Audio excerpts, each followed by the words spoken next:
welcome everyone to our next event. Today we're going to discuss about platform neutrality and self-preferencing. Now, two key terms that might appear a little bit hidden with different interpretations. So let me make it a little bit straight to what is the core of the arguments here, and then I will take a little bit of a jump into more of a philosophical discussion, and then return back to some more practical or practical relevance questions and topics. Now, we all become accustomed in using, in our online activities, whether we're searching for information, products, or buying any kind of service, even looking for hotel flights or hotels, to so-called recommendations, default options. When we use our phone, there are a number of things we do not really select, but that are being selected on our behalf by somebody that is in charge of the system that we run. Or when we shop online, we all familiar now with the kind of shortcut and recommendation that trigger our attention to some products, whether versus others that supposedly are the best match for us. This is the online or platform economy in two words, basically matching different sides of the markets, and that's the terminology of multi-sidedness, two-sidedness, whatever you want to call it, right? But it's fundamentally the ability of who sits in the middle to orchestrate, so to speak, all the actors that, on one hand, the business users that provide services, and the other hand, the end users that they are just there, to look for the best match for them. And, let's be honest, many of us, they are very lazy. We don't have time. So we love these recommendations. What is the problem, though? It's the so-called self-preferencing. I know, a bad terminology. Some says, very grammatically incorrect. Let's call it self-serving, self-favoring.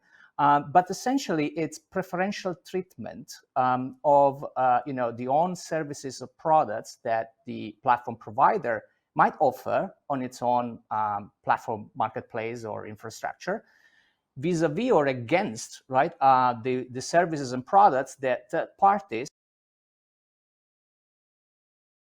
In this case, then, we have a potential issue of distortion of what are, the basic rules of fair competition. So, competing on the merit of the attributes of the actual product and service, right, including quality, innovativeness, and all ancillary aspects. And instead, we are triggered somehow by, this, preferential treatment that the platforms might perform on our behalf, right, towards, its own products versus others that might be equally, if not better, consumption choices or options for us.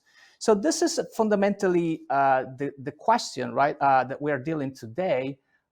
Is fundamentally this a model that triggers, more value and the benefits that we are all being, linked and associated with these new structures of economic relationships, or is this a new form of market power, where market power here stands from the fact that the platform is actually the market and therefore has control over the market, hence can define basically the consumption path for us, and therefore trigger some of this distortion, right?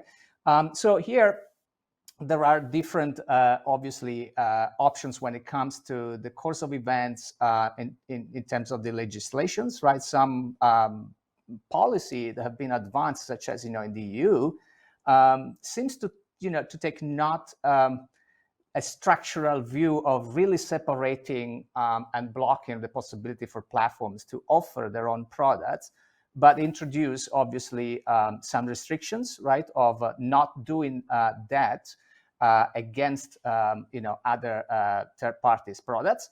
And here we open an issues of interpretations, which we will discuss, right? I mean, when therefore are, some of these conducts or some of these practices self-serving, right, self-preferencing, and when instead they are, beneficial and or activities that are actually supporting the business model and even the activities of others that act on the platform. And so we have, an issue of interpretations when it comes, for instance, to the digital to the Digital Markets Act of the European Union, which we will discuss later. In other cases, right, it's been discussed a much more radical approach to it, sort of a neo-Brown-based movement, so to speak, where it's really conceived that as fundamentally problematic and the distortive of competition, because it's fundamentally the power of the big, meaning the platform, that affects the structure, and this is by in itself bad for competition, and therefore can cause harm not just to competitors but essentially to end users, right? So there's a discussion there in other jurisdictions, and we're very fortunate to have a big representations here of an outstanding panel, which can basically discuss these different views. So you read all the bio in the descriptions, and so I will not waste my time in introducing all the speakers, which in itself, I mean, they require a lot of time.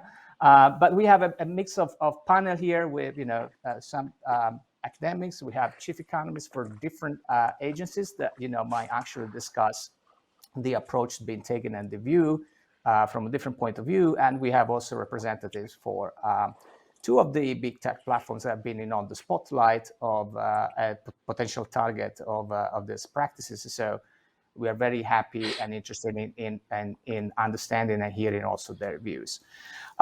So this is basically the topic for today. And just to remind basically some of the issues that we're going to discuss here is, on one hand, whether, and that's the first question, this type of practices that are in and by themselves problematic, or if instead we have to take a more nuanced approach and then really focus on the type of conduct that may categorize as self-preferencing and therefore might produce harm, and therefore we have to look at the effects. And if that's the case, then we need to establish some criteria on what is that we're looking. Are we looking at harm on the business side? Are we looking at harm on the consumer side? On the other hand, there's the more radical approach that will say, okay, if we have to ban these practices, essentially we're going to end up with what we call, right, the platform neutrality, right? The sort of telecomization, if you allow me the new term that I just come up with, right, of the online digital world, where we decided there is just one infrastructure that needs to be neutral, a sort of essential facility that is offered to everybody to interact. And the platform job, or the platform provider's job, is not to compete against those that are using the platform, but just managing this platform for everybody on equal terms. If that's the case, is this going to unleash more competition, and what kind of competition within across platforms is going to unleash more innovation? And again here, what kind of innovation from whom? And is going to produce more benefits than the current state of affairs. So we have lots to cover. I will therefore stop here.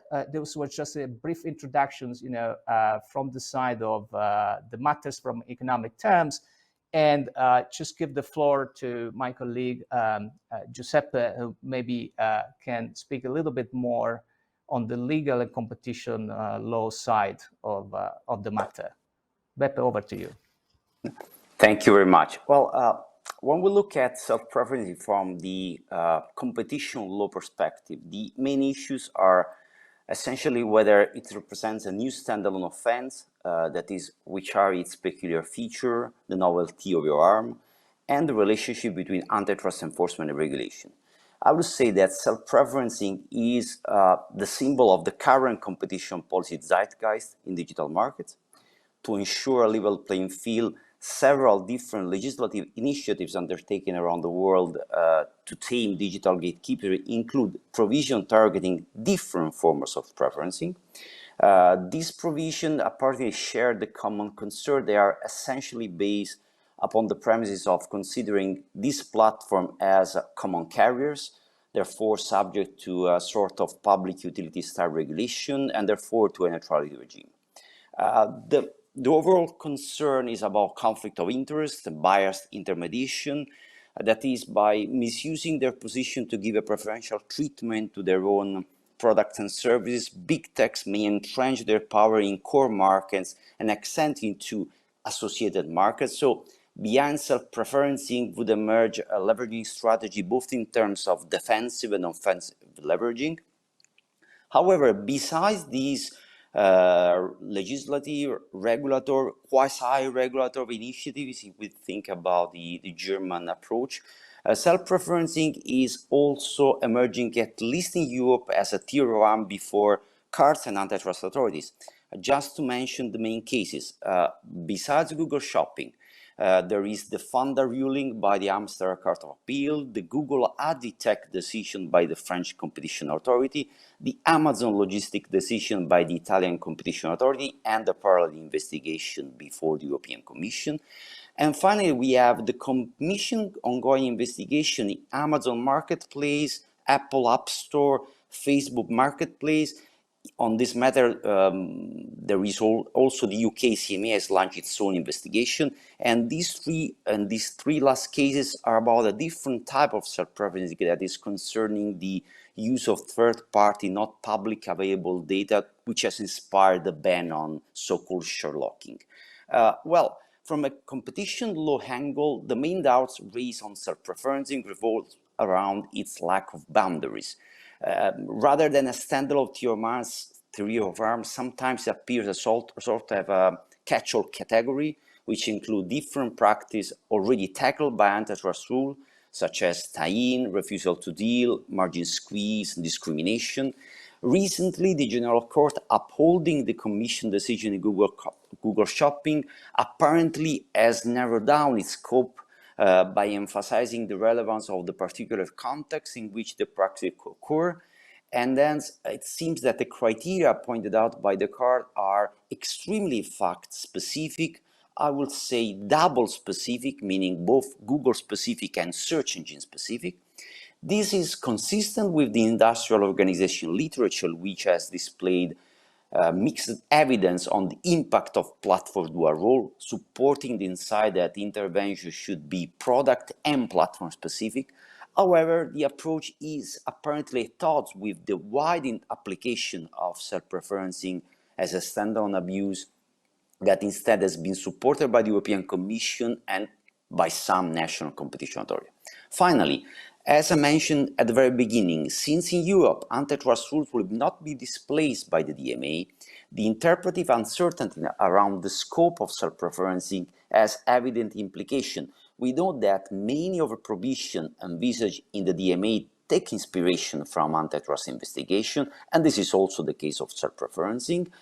Will the DMA now inform the antitrust evaluation of self-preferencing, or will we witness overlapping and conflicting decisions? I'm pretty eager to find out what our stellar lineup of speakers think about. Thank you. Thank you, Beppe. So, on that on this actually last set of questions, I will just, pass the word and the floor to Pierre, one of our first speakers, who best, than Pierre sitting at the helm of one of the organizations of the European Union as a chief economist of the DGCOM, might tell us, what it could be from an economic standpoint, the interpretations or some of these, guidelines or approach, to take to the rather ambiguous,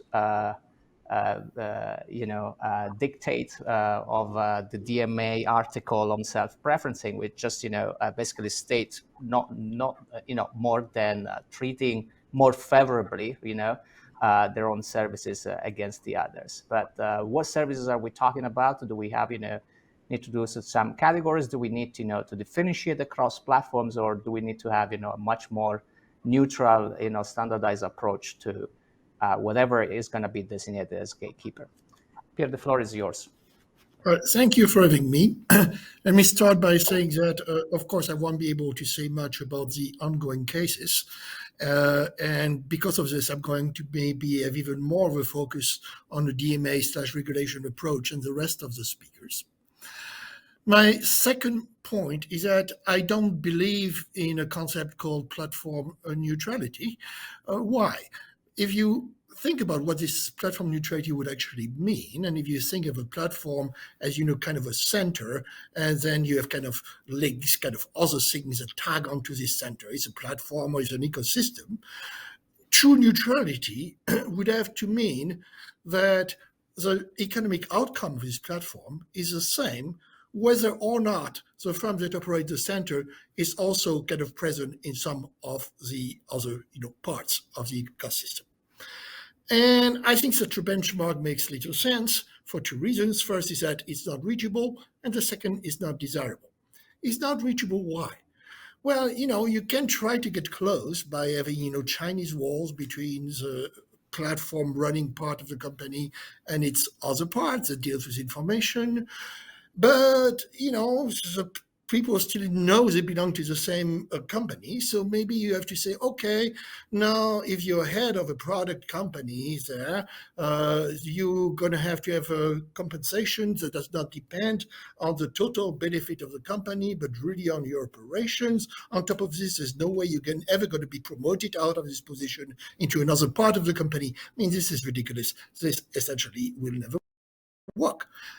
In those kind of platforming and ecosystem contexts, very important complementarities occur. And clearly just deciding that, to sacrifice on the altar of something called platform neutrality, the benefit of internalizing some of those complementarity can hardly be an optimal way to deal with the system. So I want to depart from this kind of great notion of platform neutrality. And I think the only thing that we can actually reasonably do then is look at specific conducts.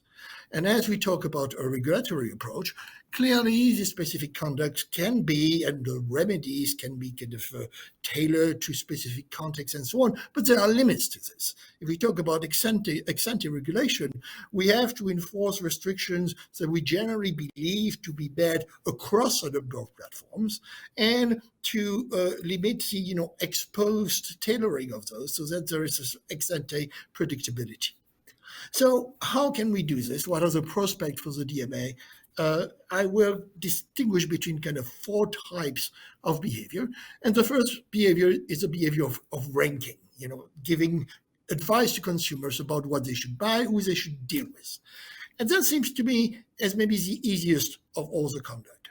I think there are very kind of little excuse for a platform to kind of bias those rankings in one way or another, be it explicit biased or sudden changes in the criteria they use without kind of a proper explanation, or use of a set of constant criteria, but the measurement of performance is biased against the people who are not affiliated with the platform. And one might even object to the fact that consumers have very little ideas of what the different criteria that go into the algorithm are. So I think that in the level of rankings, there are reasons to be concerned, and I don't think there's much of a cost in enforcing kind of remedies like monitoring of the algorithm, maybe demanding that there's more than one buy box or something like this, one reserved to the platform or to the very best, and the other one reserved to the non-platform affiliate. So there are lots of solutions which I don't think kill a lot of efficiencies. So from that point of view, from ranking, I think that the DMA can do a very good job. Now, let's have a look about information flows. And it might be simple, right? You might think about information that is of no use for running the platform. Then information, say, gotten from other members of the platform that is of no use for running the platform should not keep, should not have, should not use. Then there is the information which is of use in order to run the platform. And some of it might also be useful for individual members of the platform to increase their own performance. Then again, it seems clear, either you get this information to everybody on the platform or to nobody on the platform. But there are complications, because take the case where you have information that is of use of the platform, but not necessarily of direct use to the other one. So the problem can arise from the fact that in enforcing your role as a platform policeman, some of the tools that you use might involve your own products on the platform. For example, you might use the pricing of your own product on the platform to make sure that your platform compares well to other platforms in terms of the prices that one gets on other goods. And then this kind of very simple dichotomy I started with, is it useful for the platform or for the product, then should you share it or not have it, this kind of things disappear. So difficulties there already. On the other hand, I think that there's a theme that should certainly be pursued, which is kind of making sure that we don't have privacy washing, i.e. that we do not let the platform use privacy rules as too convenient an excuse in order not to share with the rest of the platform users information that normally they should. The third aspect is access pricing. And of course, access to some platform is free, but for most, there is a price, and there should be a price.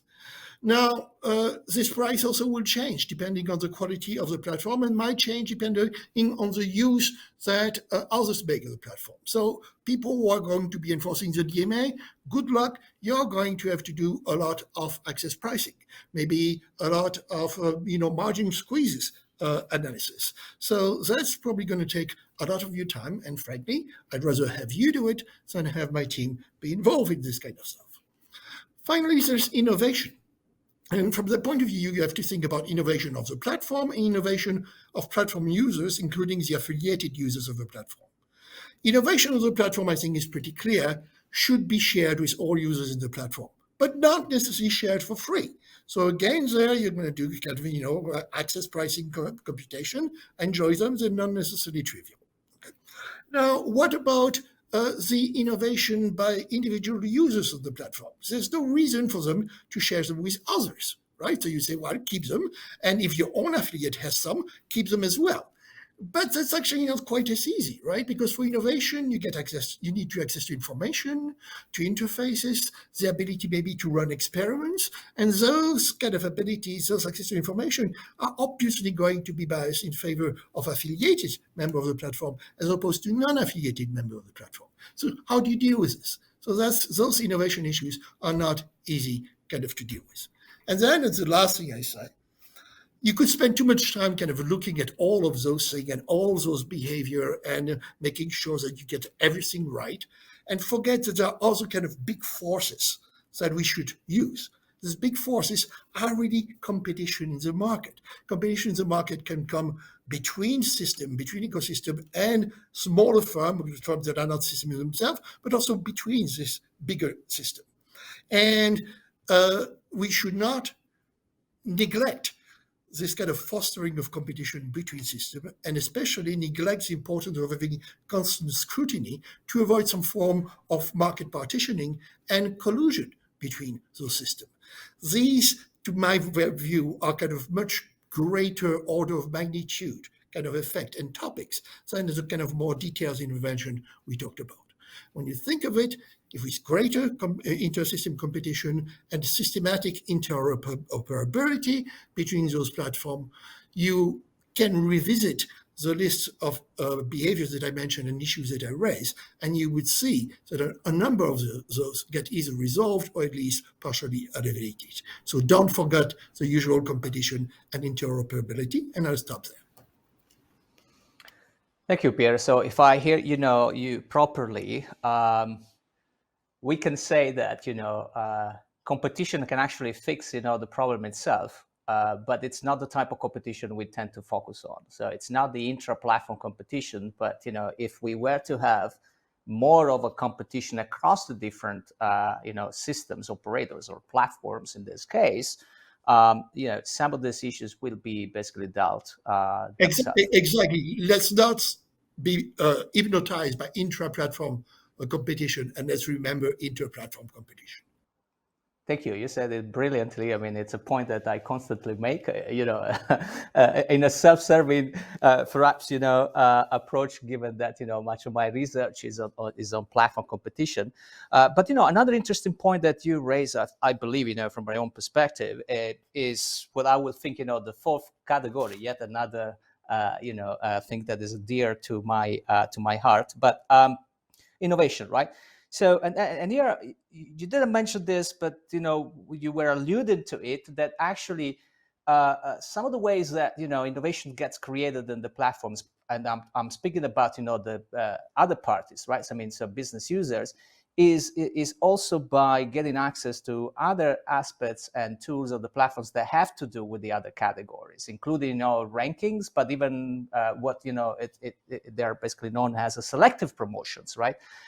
Which is yet another aspect that is a little bit triggered, because there you are not treating preferentially your own service, but the service of other actors in the platforms that nonetheless might be serving the interest of the platform, but for good reasons, right? I mean, so if you are Apple, you introduce a new operating systems and you want to show, some of the core attributes, you might be interested in promoting, an app developer that use that kind of new aspects, and so on and so forth, right? So, so how do we deal with this, right? I mean, so that's another question. And when is it that promotions actually is good, right? I mean, because it might actually elicit more innovation, nonetheless be still anti-competitive when it comes to the different parties within the platform, right? So again, that's another of the hypnotizations of inter-platform competition, where I will put there in the box.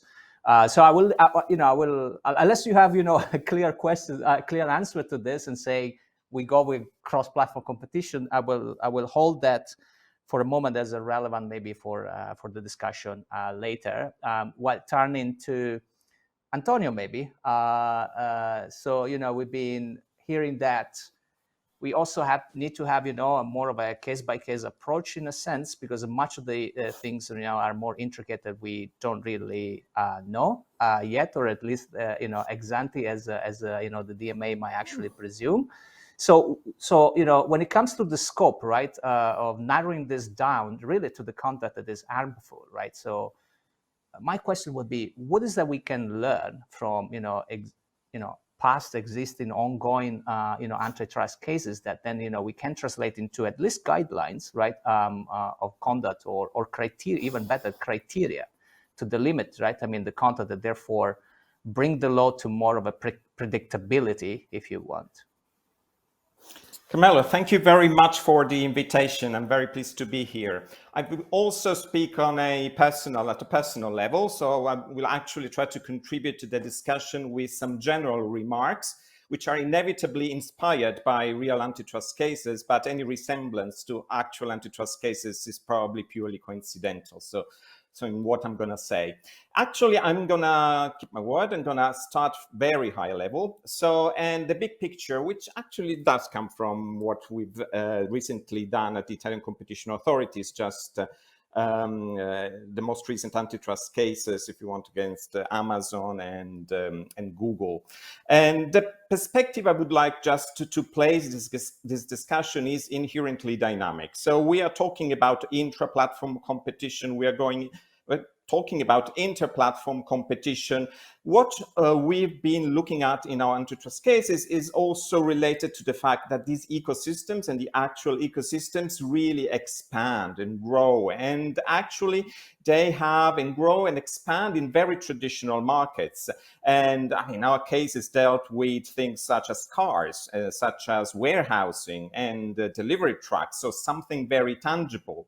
And therefore, I mean, these are several implications, I think, for the discussion. First, clearly, is that this ecosystem play an incredible role for orchestrating innovation, not only in the digital sphere, but increasingly they will have this role also in much more traditional markets. And actually something that we've also, I mean, I've learned from, some cases that we've undertaken at the Italian Competition Authority is that indeed, I mean, platform providers, existing ecosystems are often much better at orchestrating innovation in other industries, in other markets than the traditional incumbents themselves. And this is for very good reasons: economies of scale, reduction of transaction costs, the internalization of externalities, and actually with good results. I mean, they do speed up innovation, potentially open up innovation opportunities to third parties. So actually, and this, if you want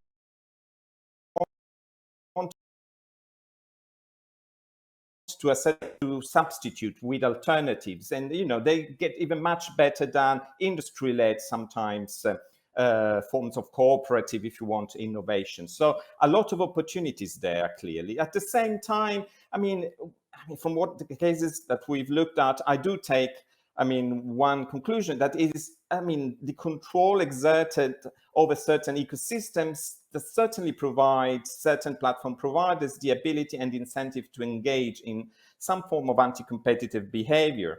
And as Pierre was saying, yes, I think the competition concerns are actually mostly in those circumstances in which there is very weak inter-platform competition, and in those circumstances where actually it's hard to find competition because, for instance, the platform acts as a true bottleneck, as a true gatekeeper for certain business users to reach single homing end consumers, end users. So, of course, a lot of efficiencies that can be achieved. And let me say in that respect that I take seriously also, the academic work some of you have contributed to in getting that the value of these ecosystems is indeed the ability of providing a structure with which complementarities can be contained and coordinated without the need for vertical integration. I think you recognize those words.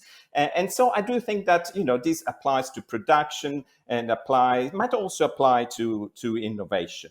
So against this very general background, self-preferencing, platform neutrality, yes, as you say, very wide, perhaps, concepts, perhaps too wide. We need to try to understand and to pin down what we exactly mean. And I also agree with Pierre that actually, because of perhaps the job I do, is the way I approach these things is to think about very specific cases, a very specific behavior.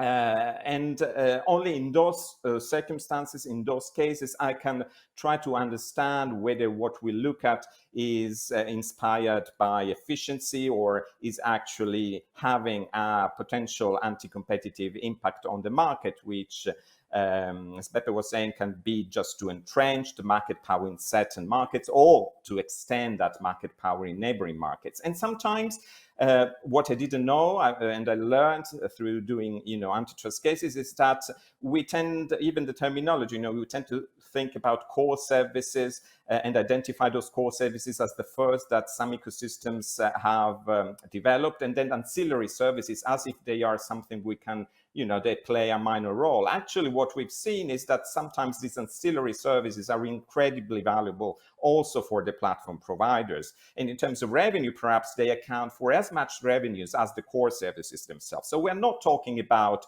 a big empire with some small, provinces, but, expansion into very, very sizable market. So, if I want to, as an economist, as an antitrust economist, I cannot really answer the question about whether self-preferencing is good or bad. Of course, forces at play are many and very different, even and especially so if we take innovation into account.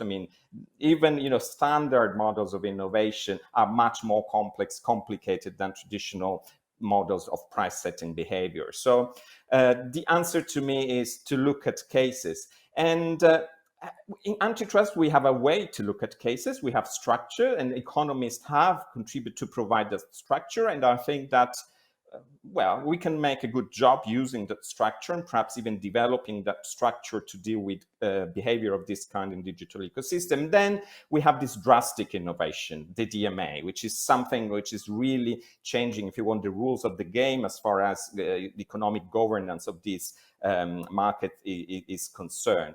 So I think, and perhaps I'll leave this for further, comments. The real question perhaps we should have asked recently is not really about whether self-preferencing is good or bad, but what is the best institutional mechanism that we can devise in order to differentiate the good and the bad self-preferencing. And in that perspective, one question, we'll probably discuss it later, is there any space for economic analysis? Is there any space to adopt an economic criterion of legality in distinguishing between the good or the bad? In antitrust, we do that. In the DMA, I don't know. We'll see. I mean, if I understand correctly, the DMA, the principles are effectiveness and proportionality. That will, be at the basis of the discussions on the obligations and prohibitions of Article 6. So one question is, how will these concepts and principles be applied in practice? I've had a pessimistic view as an economist, but I will see, and then there are probably even some space for, something to be learned in the actual enforcement of those prohibitions. We'll see. But I think we can discuss this later. For now, I would stop and leave the floor to the other speakers. Thanks. Well, thank you, Antonio, and thanks actually, for the citations word by word of passage of an article that I recognize very well since I read it there. But yeah, so and actually, my point is going back actually to that article, right? So about the ecosystems. I mean, you mentioned, right, so that we probably need to improve also the tools we have right now. I mean, to perform such analysis, because obviously now we're also facing a new typology here of cases, right? I mean, the self-preferencing that we are discussing. So going back to that institutional mechanism that you were to refer, and the economic analysis, right? Might the ecosystem lens, right, as a new, conceptual way to capture these complementarities at a level that is, not the, narrowly defined market that used to be, right? I mean, the past institutional mechanism, might it be, the new mechanism serving the purpose here? Right, and of course, then we need to learn and understand, probably develop, what do we mean by ecosystems? How do we define them? But that's been also with the market, right? I mean, so there have been then tools, developed to define the relevant market and so on and so forth. And there's also a recent exercise by some economists that actually taken our conceptual work on ecosystem. They have actually applied and try to estimate, right? I mean, and apply to the concept of relevant markets. And so they come, to the plurality rather than the singular one, right? And so how do you see this? Just on a quick maybe reply and input for further discussion.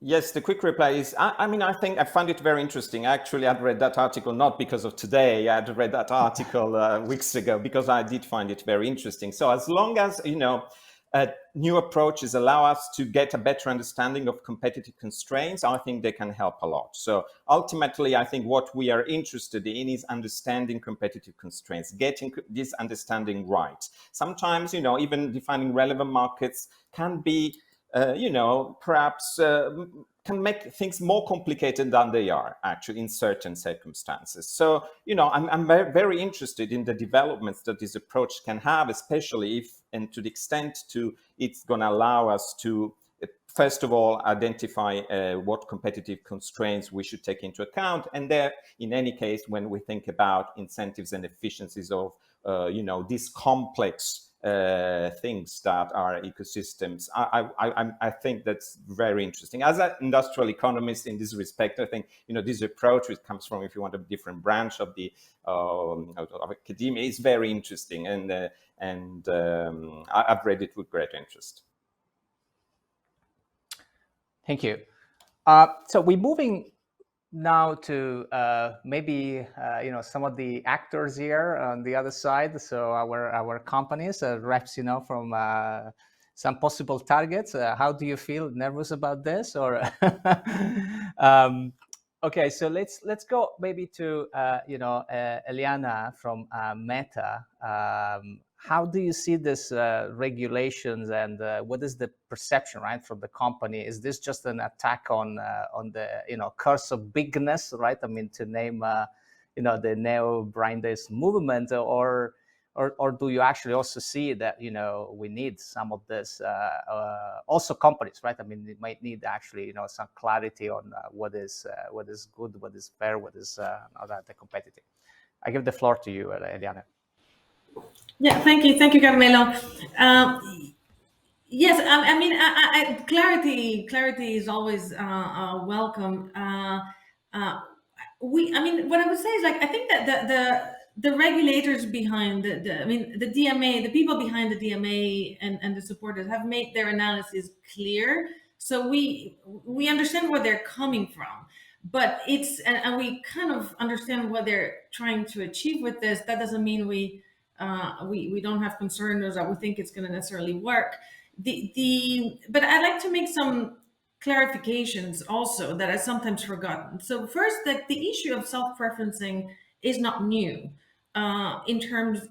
So in distribution, in industry, in services, marketing and offering integrated solutions and products, it's something that's very common and has been increasing over time everywhere, and partly due to the technology. As you become more digital, you use data.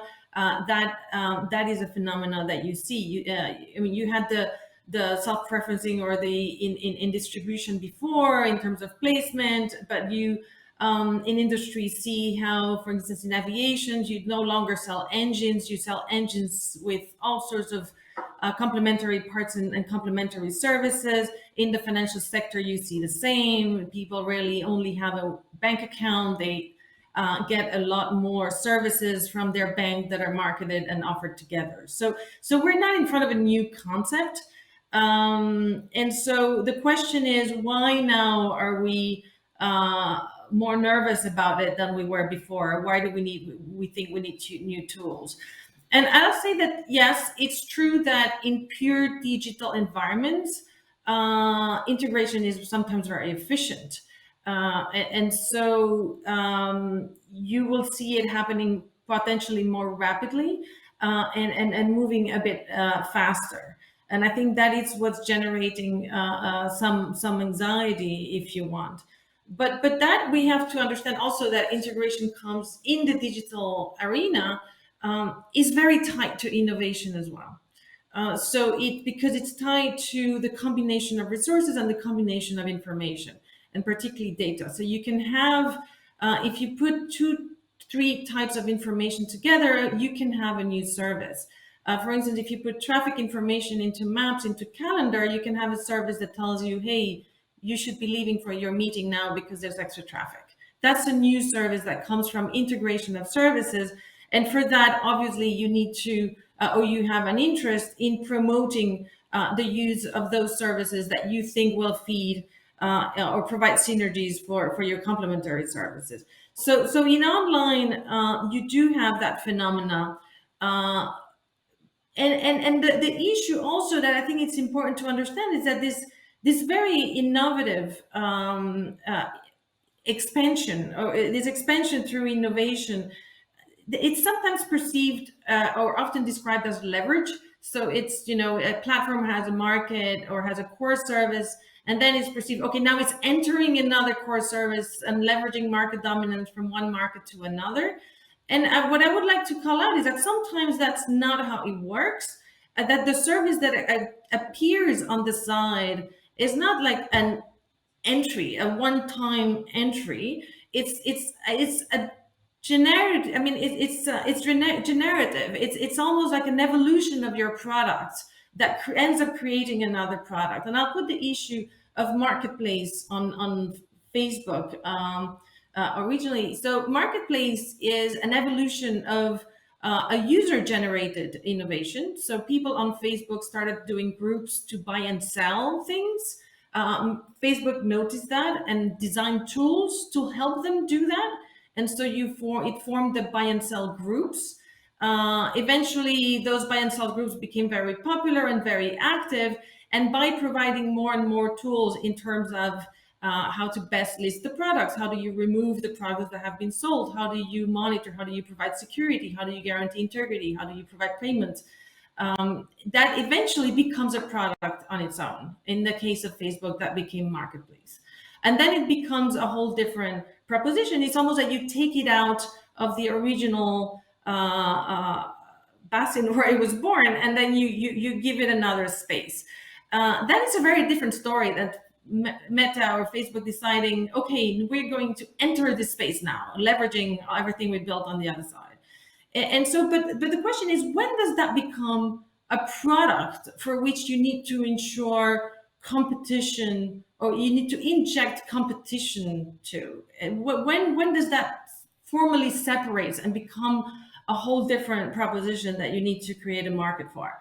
And this, I'm talking about the user generated. You have the same thing for supplier generated innovations, where sometimes Facebook provides a tool for a particular platform user on the business side. Let's say for advertisers, you provide a graph analysis and an audience and tools to understand their audience. Those tools become better and better. Eventually, you take them out and you supply them to everybody on the platform, to developers. You supply them to even people outside the platform. So that tool becomes so good that you suddenly just specialize it and offer it separately. When does that become a market for which you need to provide competition for? I think those are not clear questions.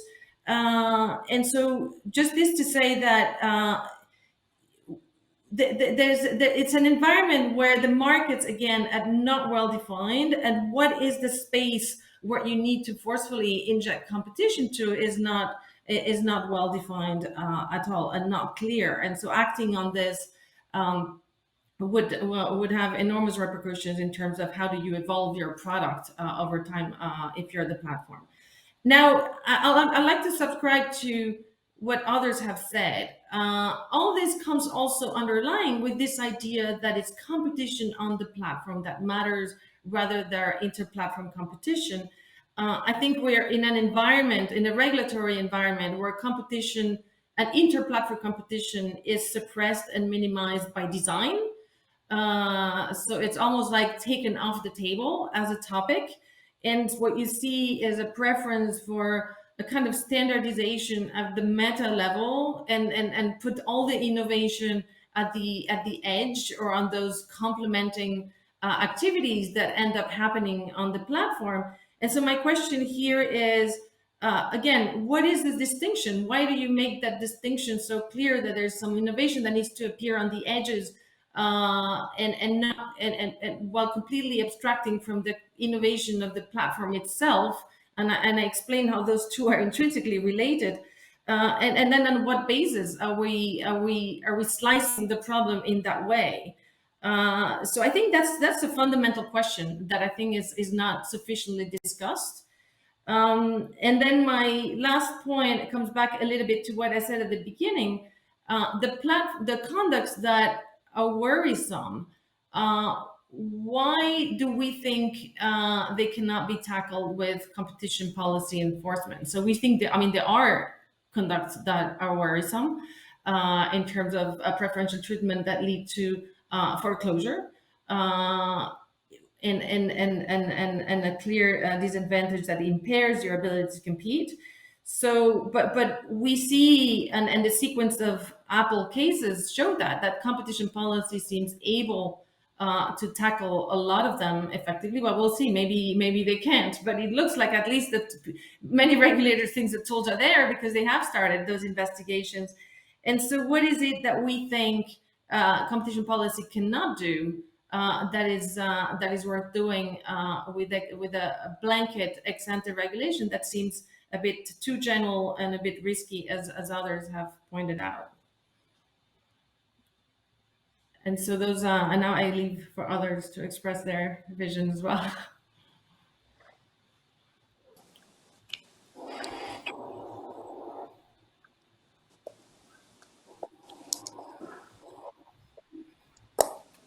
Thank you, Eliana. Pepe? Well, I was taking a lot of note. It's always interesting to know that the ex-ante regulation raised more question than answer. The questions are very interesting, but we are still talking about question and challenging question than clear answer. I completely agree with the fact that we need to take a look at the specific circumstances of the case to support a case-by-case approach. Obviously, if we are able to find a space for economic analysis, it will be more than welcome.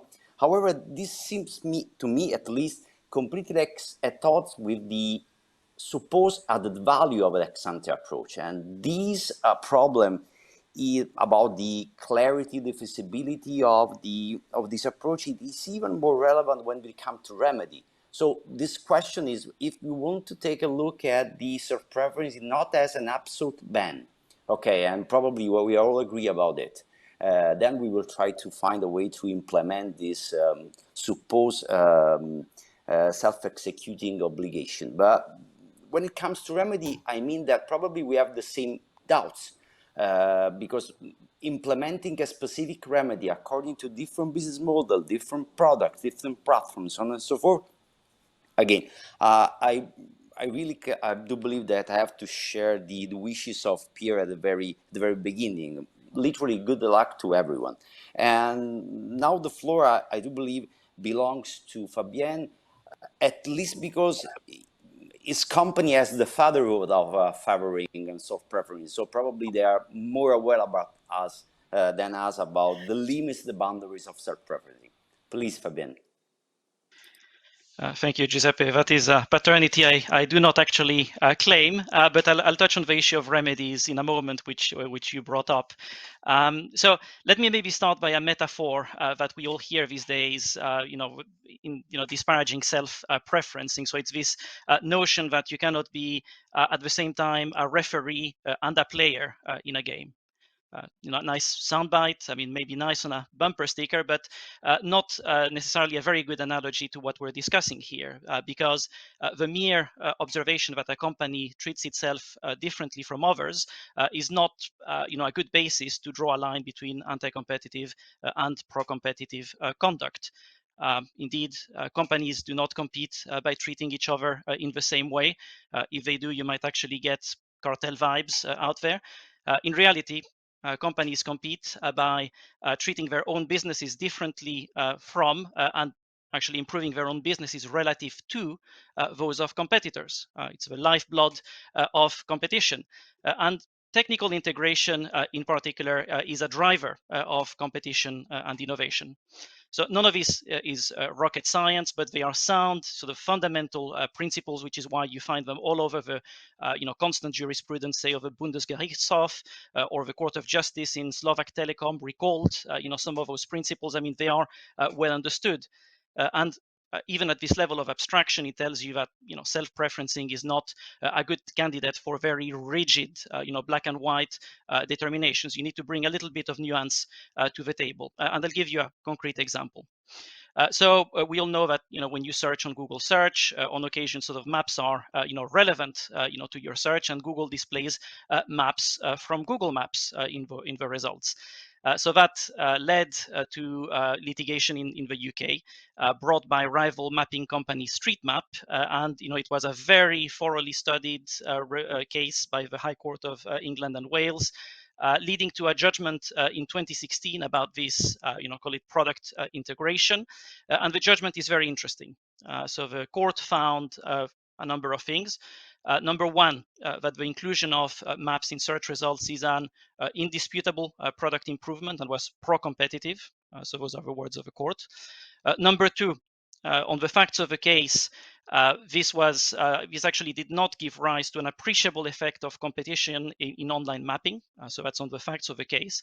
But perhaps most interesting, for us here today, number three, the court also made a finding in the alternative that Google's conduct was objectively justified in including only maps from Google Maps in the search results, because also including rival maps would have led to latency or inaccuracies. So that was in the alternative, even if the finding on effects on competition was, struck down.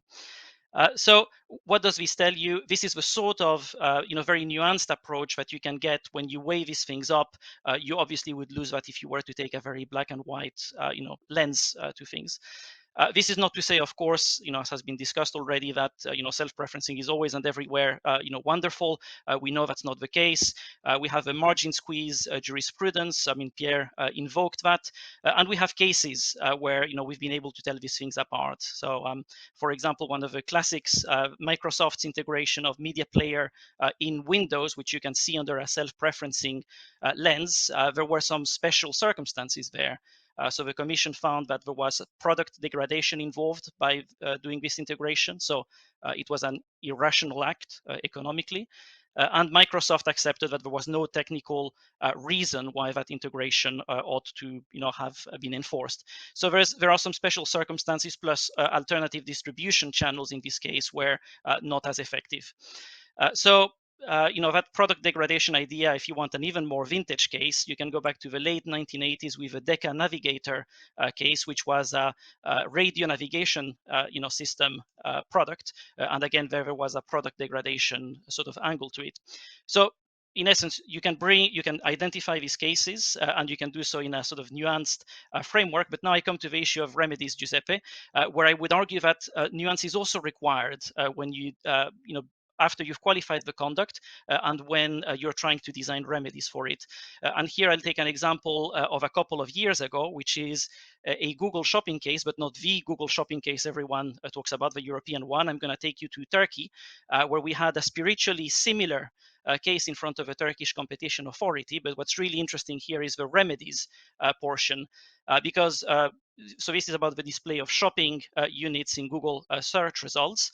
And so to resolve the perceived self-preferencing, we said, well, we are going to enable access to the shopping unit on an equal treatment basis to Google Shopping and to other comparison shopping services. In this case, however, the Turkish Competition Authority did not find this sufficient to resolve the case. They insisted that we had to display multiple rival shopping units, something that we found unfeasible to do. There's just not the space, and so the result of that is we ended up shutting down shopping units in Turkey, which is a rather sad thing. It's a lose-lose proposition. You had a number of petitions from small merchants in Turkey pointing out how harmful this was to their business and asking for the reinstatement of the service. So for me, this is kind of a cautionary tale of what can happen. And taking a step back, let's take a broad lens perspective. We are in an economy of combinatorial innovation. So this is similar to what you had in the Industrial Revolution, where suddenly you had a number of standardized components, gears, pulleys, levers, that you could combine and recombine in order to create all form of different machinery. So that's how innovation was driven. And you have a similar flavor these days in terms of a modular, component-led, nature of the economy, which other panelists have already invoked. And so what I would really like to see going forward is when we design, rules in this framework, that we are able to preserve, this vital force that's driving a lot of, competition and innovation in the economy. So let's see how we do in the coming years. But thank you very much.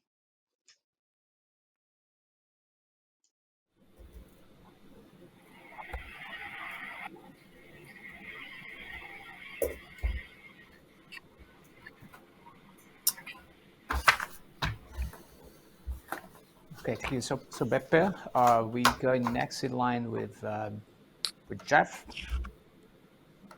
Okay, I was wondering, when it comes to Jeff, I start with just a question, because when it comes to US, there is an interesting thing. We know that US seems to be affected by the Brussels effect, and you are so supportive of, it seems US seems so supportive of the European way that is going to implement self-preferencing even beyond the expectation of European institutions. I'm referring to the ongoing and current bill that is under discussion, the American Innovation and Choice Online Act.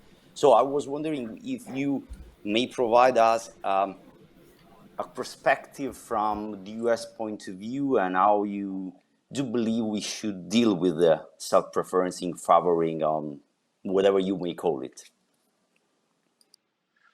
Sure. Thanks, Giuseppe, and thanks, Carmelo. It's great to be here.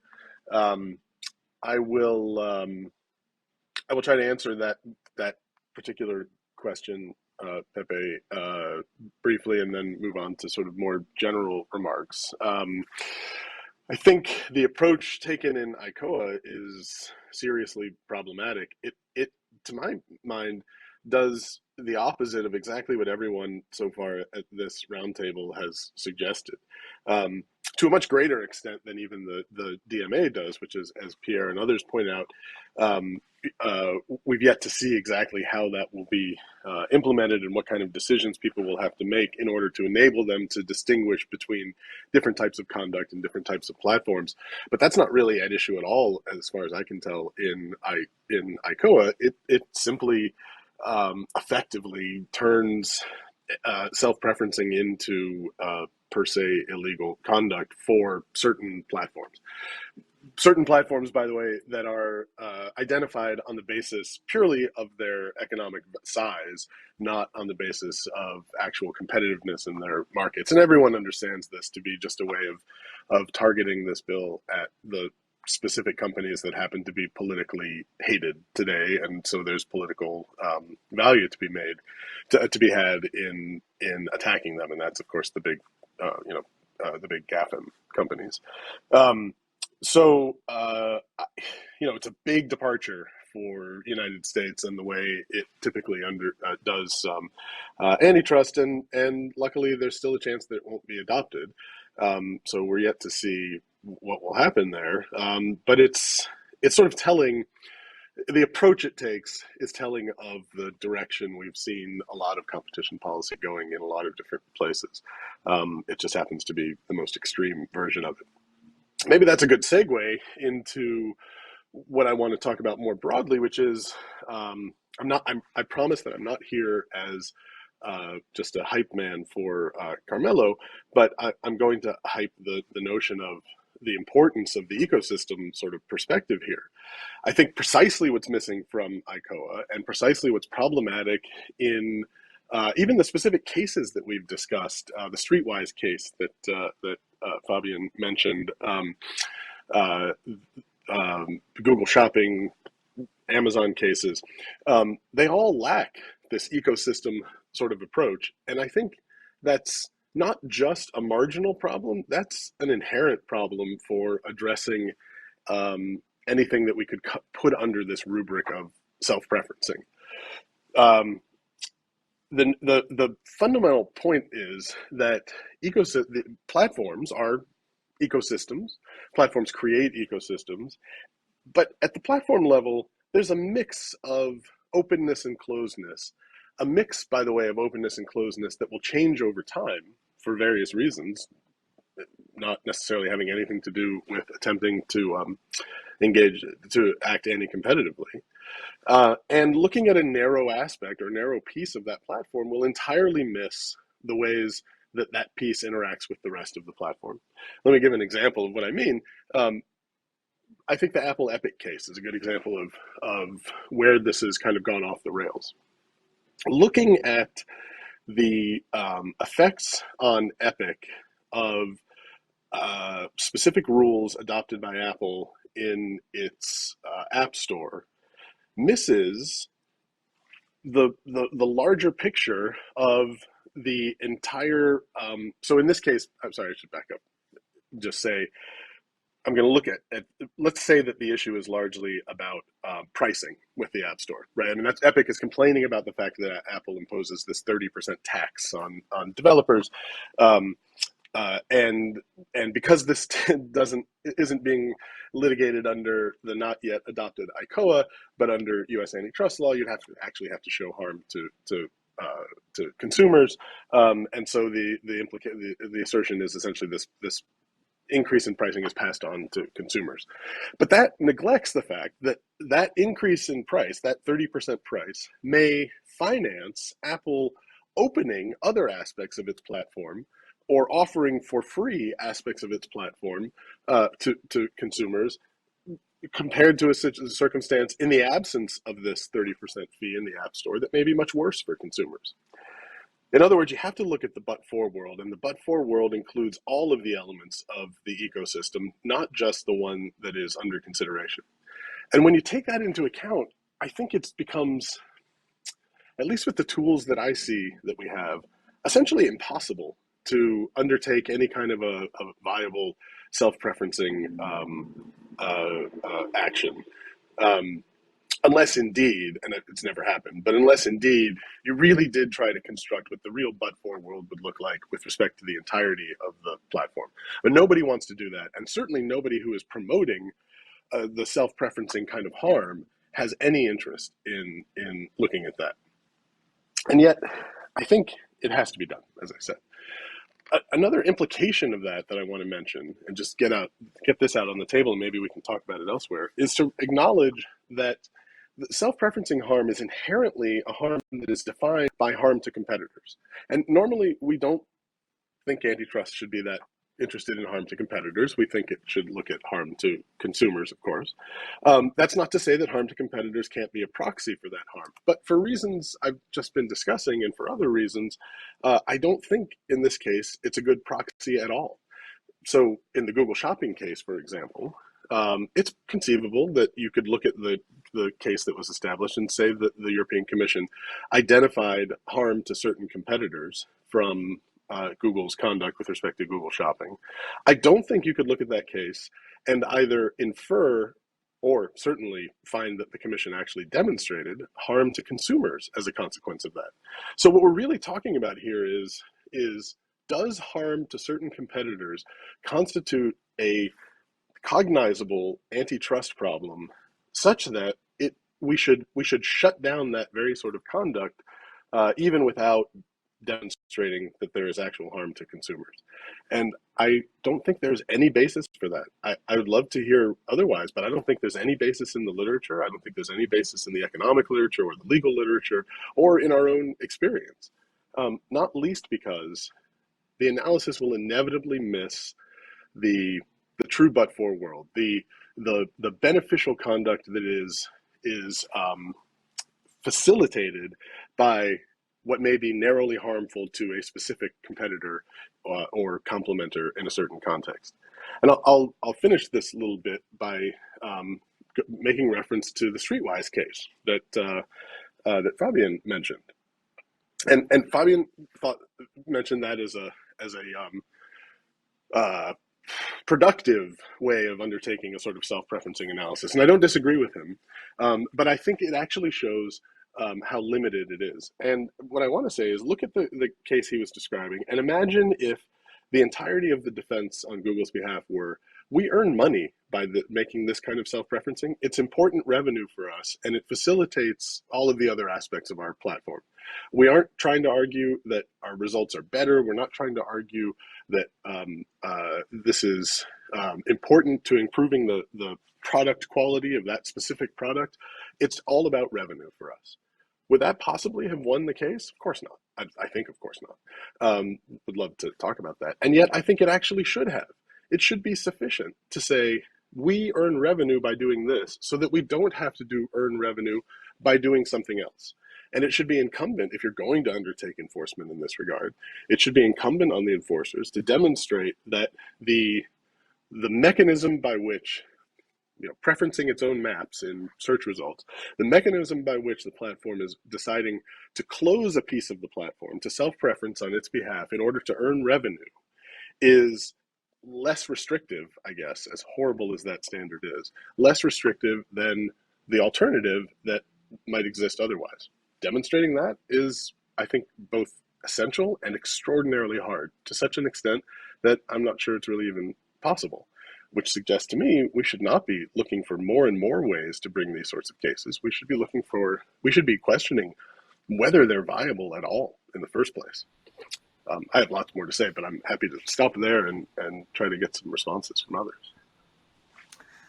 Thank you, Jeff. So maybe, moving to Mike, Mike maybe can provide, I don't know, some answer to this. But what I hear, more generally in your remarks is that, again, it's another call for looking at the facts. And the effects, at the broader level, we can call it ecosystem. Let's call it ecosystem.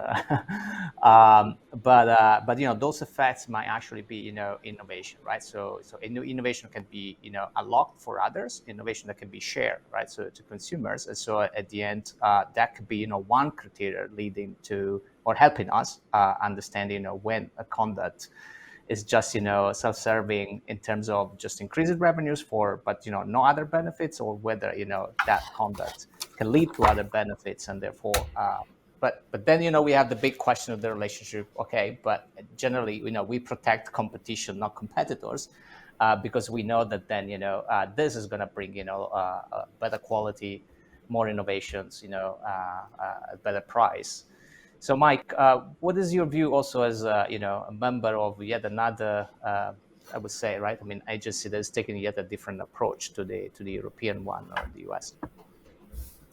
Okay, as a member of yet another agency. So look, I mean, I'm obviously speaking on my own behalf, not on behalf of the CMA. These are my views, but I'm actually not going to say anything remotely controversial. I think nothing really beyond basic Econ 101. So if you think I do say anything controversial, you probably misheard. And I'm not actually sure I've got a huge amount to add to what's been said, because I agree with a lot of what's been said, but I'm just going to make 3 or 4 points. Look, I think the title to this, Platform Neutrality and Self-Preferencing, fine. A competition and innovation policy perspective. I think that second bit of that title is really key, because actually I think in terms of understanding how we should react to self-preferencing, I think it's all about the interaction between competition and innovation. I come from a starting point that it's competition that drives innovation, not monopoly, stands of the arrow type approach. So, I care a lot about competition because I care about innovation. And I will explain how I think that feeds into the analysis. Generally, when people talk about self-preferencing, I always make a habit here at CMA on insisting that people specify whether they mean anti-competitive self-preferencing or they just mean normal benign self-preferencing. And I think this panel hasn't made the mistake, but I am amazed how often people seem to think it's a non-distinction, how often they seem to treat self-preferencing by large digital platforms as per se a bad thing. And that's obviously, not right. As Antonio noted, asking the question, is self-preferencing good or bad? It's just a non-question. The answer is, well, it depends on the facts. I'm reminded a little bit of the debate, I don't know, a decade ago or something about foreclosure and anti-competitive foreclosure. And the looks of amazement economists got when we said, hang about, there's stuff you can do that will foreclose competitors, like really low prices, fantastic innovation, that actually we think are good things. And so you do have to have an a genuine anti-competitive story. So where would my sort of anti-competitive story come from? Obviously, as Eliana said, I mean, lots of self-preferencing, apart from being an entirely standard thing that basically all firms do. Any firm that undertakes any vertical processes itself engaged in some sort of self-preferencing, that is often usually efficient and pro-competitive. And that's true in digital as much as it is anywhere else. So I completely agree with Eliana there. That's not something you'll often hear me say, but I completely agree with you there. So when should we be concerned? So I think, it's all about innovation. So I am going to be concerned if self-preferencing is having the effect of harming the competitive process, not harming competitors, Jeff, harming the competitive process in a way that is going to lead to harm to consumers, by which I really mean is harming the competitive process and therefore likely leading to less innovation. Okay, I don't think I have to identify exactly what the harm is or exactly what the innovation was going to be. Obviously, I don't know what that is.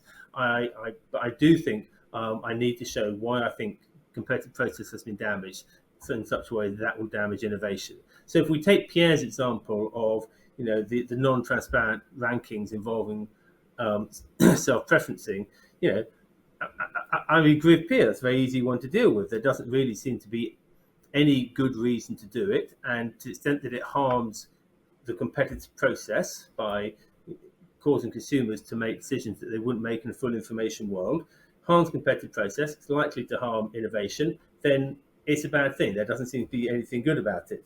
But of course, lots of the time, there will be good things about the self-preferencing. It's not harming the competitive process. We don't think it's harming innovation. Indeed, as Eliana pointed out, it may be part of the innovation process.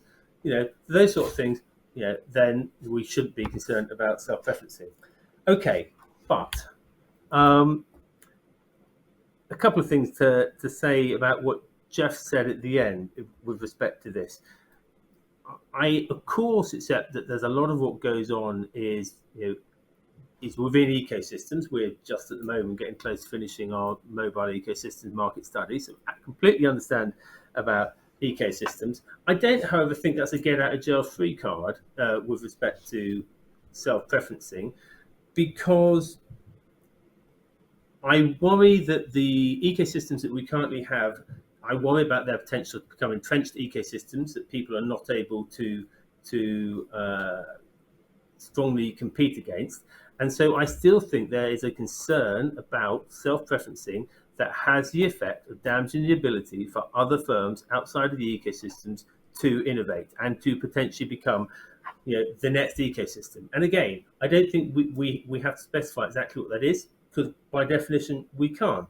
So I don't think ecosystems are get out of jail free card. I also think, Jeff, I think you put the bar way too high there. When you explain what analysis would like to do in a perfect world, absolutely. You then say, as I understand it, well, we can't do that. Of course we can't do that. And then you say, well, it's all too difficult, so we should do nothing. And I just think that's so wrong.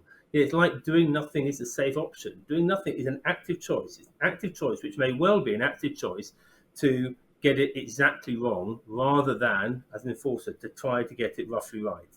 So, I thought Jeff's remarks there a bit of a counsel of despair from a regulator's point of view. And of course, I understand where he's coming from, and he's probably very happy to hear me say that. But I'm not happy about that. Okay, two more comments, and I'll be quiet. So Eliana made a comment about using existing competition law in this area. I mean, I'm not quite sure whether that was meant to be a joke or not, but I mean, competition law here is obviously ridiculously slow, and it's just a non-answer. I mean, we just take the FTC against Facebook against Meta. I mean, I think that case started 2 years ago. We're thinking on a fast track timetable going to Supreme Court in 2026. I mean, that's just ridiculous. If there's any merit to the FTC case, by the time we actually get to Supreme Court, who cares? Victim is dead, buried, and entirely rotted. So I don't think we can say competition law is enough. And then my final comment is to come back to what Pierre says, which I completely agree that when Pierre says that it's well, not completely agree, largely agree when Pierre says, it's all fine if we've got strong intra-platform competition and interoperability.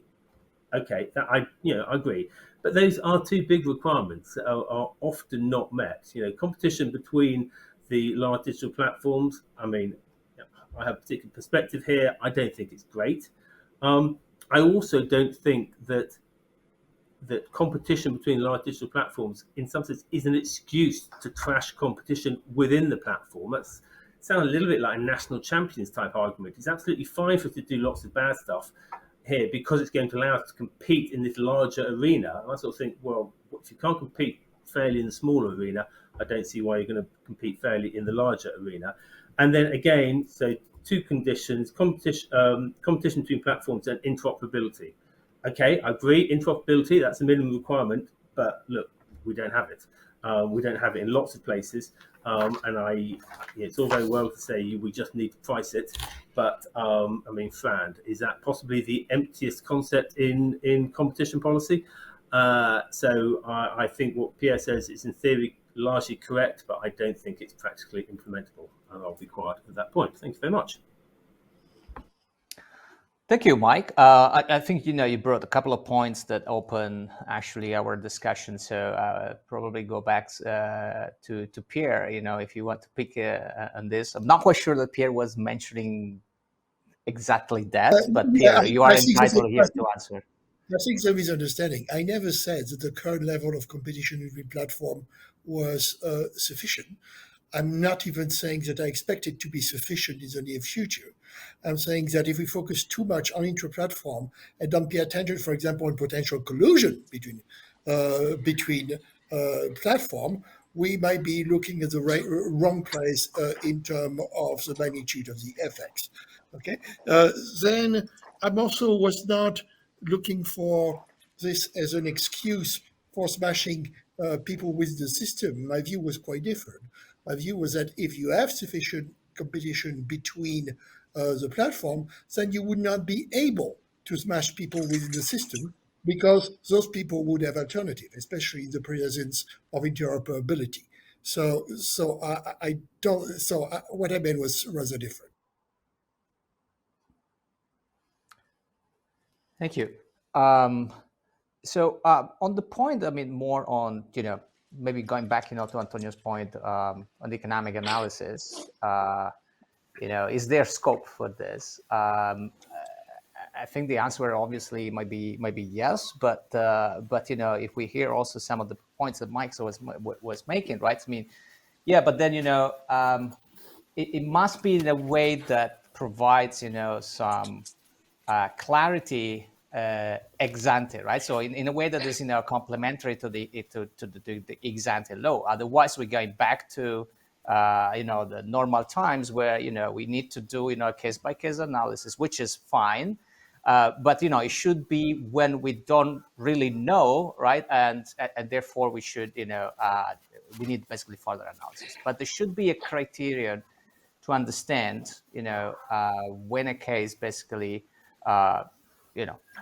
is or falls under the self-preferencing, right? I mean, conduct and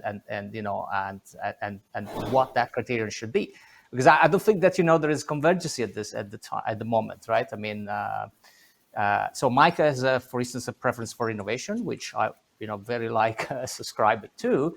But I don't think that necessarily this is, what is behind the premise, for instance, of the DMA, where fairness is clearly a different, complete, criteria, right? I mean, and that's basically is going square to the other side, right? I mean, the trap that Pierre was mentioning, that it's fundamentally just focusing on the imbalance between the power of the platforms and some of the business users, right? So how do we deal with this? No, I don't know how we deal with that. I mean, I think we'll have to wait and see a little bit how in practice these obligations and provision will be applied. I mean, as far as I understand, as I said earlier, the principles that will have to be developed, perhaps mostly by lawyers, the engineers, I don't know, it's effectiveness, which on the side of me, and proportionality. So proportionality, in my reading, is going to be the key aspect to all the discussion that platforms are going to have with the Commission. But I would also, on the economic analysis, like to pick on what Jeff and Mike said, because I really, really agree with Mike in a way. I think, when as economists we think about these things, we know how complex the world is. And then we ask for impossible but force. I don't think that what happens is do nothing.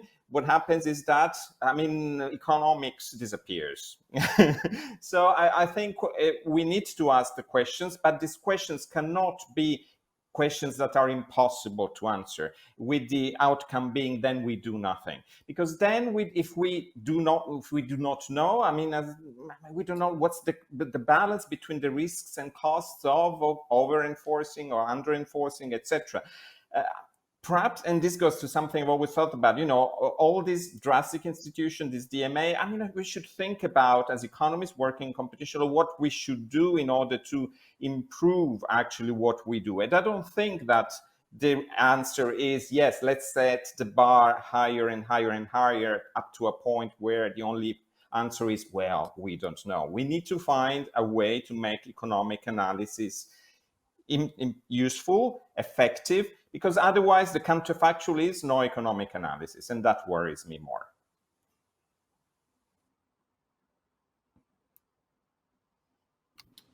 Yes, so Eliana, Jeff, so first Eliana, then Jeff, if you want to replicate some of the points. Yeah, I think that's a very important point, and it relates to also to Mike's question, or whether I was joking or not. Actually, I wasn't. I think we're assuming a lot of about how the regulation we're seeing, or particularly the DMA, is going to play out. We don't know whether it's an effective instrument yet. We don't know what happens when the regulators suddenly are faced with questions that they've kind of pushed to the side until now, so that they could approve and pass these instruments. But those questions will come back, and they will be faced with them, and we don't know how that will play out. And so I think it's fair to withhold judgment for this point at this point to see what instrument, because it could be that the DMA ends up looking more than we wish, but ends up looking like a competition case. And so let's withhold judgment here. I think the key question is what Antonio is saying. I think one of the issues that made competition policy slow was the lack of a framework that was satisfactory to regulators, and possibly to companies as well, so they could explain or make their case. I think that's where the work should go. What are the standards? What are the criteria? How can we tell good from bad? How can we do this? And once we have that, I think there's a variety of instruments that can be efficient. But I think there's a convergence here for a case-by-case approach, which is closer to competition policy than what we see now in the legislative proposals. So that's why I think it's still early, and we can still withhold judgment. I think the problem that we do need to solve is how do we think properly about those things, irrespective of the instrument that we're using. I think related to that is the notion that so things like DMA and the ICOA Act in the U.S., I think, very much go too far with the presumptions and essentially a sort of, per se like approach. But of course, as Eliana and others have said, at least with DMA, it may be that it ultimately evolves in such a way that it ends up replicating case-by-case analysis, which of course means it's not doing what it was intended to do, but at least it's not doing what it was intended to do. So the problem with with Mike and Antonio's point about economics is, of course, I of course think that my approach is actually the one that supports the economic approach. The reason is because I don't think there's any economic analysis to suggest we should have a sort of presumption in favor of maximum openness or the absence of self-preferencing. And yet that's where we inherently come from. You're asking defendants to defend their deviation from this hypothetical open alternative that hasn't been demonstrated that it actually is the most beneficial for consumers. And no one's asking the economists or anyone else to demonstrate that. You take Google Shopping or the Streetwise case, or Apple versus Epic. Take all of those cases and explain to me where the presumption, where the literature or the analysis justifies a presumption that the conduct that is being undertaken, that's being challenged in those cases, is inherently problematic, and that it shouldn't be required to prove that it's harmful to competitors. It should actually be required that essentially the defendant prove that it's not, to consumers, that it's not harmful to consumers. And I don't think it can be done. I think Google Shopping was a horrible case in this regard. And the most obvious one that we could talk about not fulfilling this objective. But I think it's true of the others as well. Now, that doesn't mean you can't bring cases. My problem is with the kind of presumptions that are built in. What's the basis for those presumptions? Where's the literature that suggests those are the right presumptions? The literature I see on vertical integration is virtually uniformly, with very few exceptions, suggests that vertical integration is beneficial for vertical restraints are beneficial for consumers, right? I'm not saying perfect, but for the most part, that's where it lies. Well, so we should have a presumption going the other direction, it seems to me. So Pierre, maybe you want to pick on this, but I guess there is also a level here of dynamic competition, and what does has to do then later on. I think Fabien wanted to talk. Oh, Fabien? Okay, right. Sure. Oh, super. Well, I just wanted to say I've really enjoyed the creative tension between Jeff and Mike, with Jeff telling us counterfactuals matter. You should really look at the but-for word from a business model perspective, and Mike reminding us, hey, this should not be a recipe for immobilism, asking ourselves impossible questions. I'm gonna have a sort of Goldilocks approach here. I think we can all agree that counterfactuals matter, but for example, in Google Shopping, you did not need to back up all the way to the counterfactual of the entire alphabet group's commercial strategy. So it was just not necessary. Google Android, that was a different, that's a different case. You have a number of, contractual restrictions that the commission objected to, and you do need to back up, and that's an argument in front of a general court as to the counterfactual of the business model in this case and how it hangs together. So there's about, a matter of proportionality to the case at hand, which we can often solve. So now we're talking about antitrust here still. We've got the new word of ex-ante regulation. We all need to still see how that plays out. Antonio reminding us about the balance between effectiveness and proportionality. I mean, let's see how these questions are considered there. That's yet another,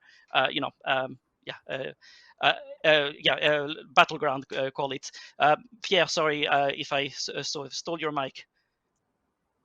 No. I mean, my reaction was very short. It was a bit of a reaction of puzzlement to how far Jeff wants to push what originally is a good argument. And you've already answered partially about looking through all the effects through an ecosystem. I mean, let's take the following example. I've taken a pattern that helps me build a gun that cannot be detected when I get into a bank. Hey, I rob the bank. That gives me revenues, right? And you say, well, it doesn't look like it's good because it's bad for the consumers of the bank. But you say, well, when I go home, I do a lot of good with this extra money. I mean, I'm Robin Hood. And you tell me, you should kind of weigh the harm on one side against the good on the side. On top of it, I should not have to demonstrate to you that I actually give the money. You essentially have to kind of come and prove that I didn't. I'm sorry, that seems a little bit extreme. Well, on the very last part about the burden of proof, I don't think it's extreme at all. It is in all of our legal systems, the prosecution typically has the burden of proof. But you're right about law in Europe. It's not that, because it soon turns into efficiencies and the burden of proof changes. We read it. No. I know. I said generally, of course. And no, that you happens in the US you too. said in all of the system. You said in all of the system, and then you say, you don't. I said generally, though. In all of our legal systems, the prosecutor generally has the burden of proof. You take an extreme it can position shift and in then ours back as up. well. I'm not disputing. Maybe this our legal system shifts the burden as well. Gentlemen, I'm not disagreeing. Gentlemen is really, I'm sorry not being a gentleman, but cut you out now. But it's really because times is up. As much as we might enjoy, the fight on the different perspectives of Europe and US, I think this is a nice way to call, going back to maybe Antonio's point that we probably need, some good tools for economic analysis that will allow us, to ask you some of this, preferences, right, that we might have on what we want to impose on this. But I thank you all. Has been you will agree very interesting discussion, which demonstrate that probably the discussion is not over. That with the ex-ante law that we have there as a DMA, because it's still, it opens to a number of interpretations, which I take home here as a general message from the different remarks, the comments, is that perhaps one thing that is really missing is an anchoring point guided the DMA, meaning what should that ultimate impact or effect be, such that we can have that guiding principle to put in economic terms what's in the objective function, and so that we can do some then analysis to find the dimensions that affect them, and therefore have a way to wave our hands rather than just pointing fingers to the problem. Having that, so thank you very much for joining the panel. We're doing some work on this. Maybe we can interact with that framework later on, and very much looking forward to it. Thank you. Thank you all. Thank you very much. It's great to be Bye. here. Bye-bye. Thanks very Thank much. you very much.